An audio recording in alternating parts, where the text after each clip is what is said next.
ଥରେ କ'ଣ ହେଇଛି, ଆମେରିକା, ଚାଇନା ଆଉ ଇଣ୍ଡିଆ ଏ ତିନିଟା ଦେଶରୁ କଙ୍କଡ଼ାକୁ ବାହାରକୁ ପଠାଯାଉଥିଲା, ଏକ୍ସପୋର୍ଟ କରାଯାଉଥିଲା। ତ ତିନିଟା ଯାକ ମାନେ କଣ୍ଟ୍ରିର କଙ୍କଡ଼ାକୁ ସବୁ କଣ୍ଟେନରରେ ରଖା ହେଇକି ଅଲଗା ଅଲଗା ଟ୍ରକ୍ରେ ସିଫ୍ଟ କରାହେଉଥିଲା। ତ ଚାଇନାର ଯେଉଁ କଙ୍କଡ଼ାକୁ ରଖାଯାଇଥିଲା ଯେଉଁ କଣ୍ଟେନରରେ, ତା ଉପରେ ଗୋଟେ ବହୁତ ବଡ଼ ମୋଟାର ପଲିଥିନ୍ ଦେଇକି ବନ୍ଧା ଯାଇଥିଲା। ଆଉ ଆମେରିକାର କଣ୍ଟେନରରେ ଯେଉଁଠି କଙ୍କଡ଼ା ରଖାଯାଇଥିଲା ତା ଉପରେ ବହୁତ ବଡ଼ ଗୋଟେ ଓଜନିଆ ଢାଙ୍କୁଣୀ ଦେଇକି ପୁରା ଓଜନ ଦେଇକି ପୁରା ସିଲ୍ କରାହେଇଥିଲା। କିନ୍ତୁ ଇଣ୍ଡିଆର ଯେଉଁ କଣ୍ଟେନରରେ କଙ୍କଡ଼ାକୁ ମାନେ ଏକ୍ସପୋର୍ଟ କରାଯାଉଥିଲା ସେଟାକୁ ପୁରା ଖୋଲା ରଖାଯାଇଥିଲା। ତା ଉପରେ ନା କିଛି ପଲିଥିନ୍ ନା କିଛି ଢାଙ୍କୁଣୀ ରଖାଯାଇଥିଲା। ତ ପାଖରେ ଜଣେ ବ୍ୟକ୍ତି ଏସବୁ ଜଣେ କର୍ମଚାରୀ ଦେଖିକି ବହୁତ ଆଶ୍ଚର୍ଯ୍ୟ ହେଲେ, ଆଉ ତାଙ୍କର ଇନଚାର୍ଜ ଅଫିସରକୁ ପଚାରିଲେ ଯେ ସାର୍, ଆପଣ ଏମିତି କେମିତି କରୁଛନ୍ତି?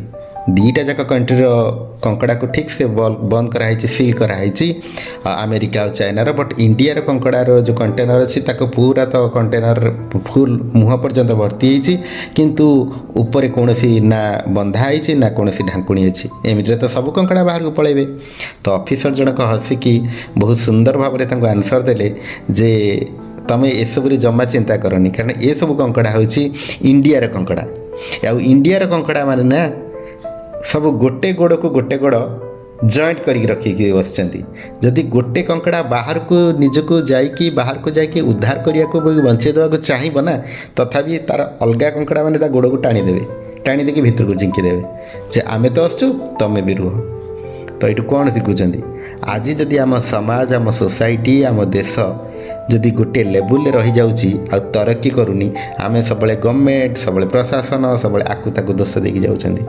କିନ୍ତୁ ନିଜେ ଟିକେ ବି କିଛି ଆକ୍ସନ୍ ନେଇଛନ୍ତି ଯେ ଆମ ପରିସ୍ଥିତିକୁ ସୁଧାରିବା ପାଇଁ, ଆମ ସୋସାଇଟିକୁ ସୁଧାରିବା ପାଇଁ?